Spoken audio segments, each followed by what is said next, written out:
Mm.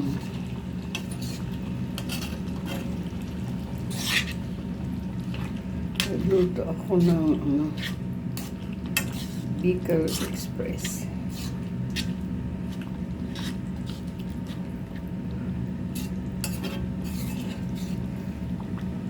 Sarap po.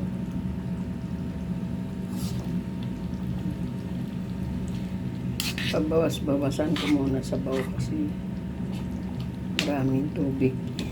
Ay, marami pang gata. Kailangan siya ano muna, mala-mala. Matuyo-tuyo ng kunti.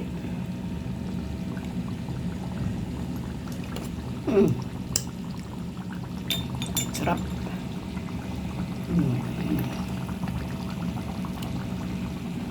Bicol Express, kumukulo.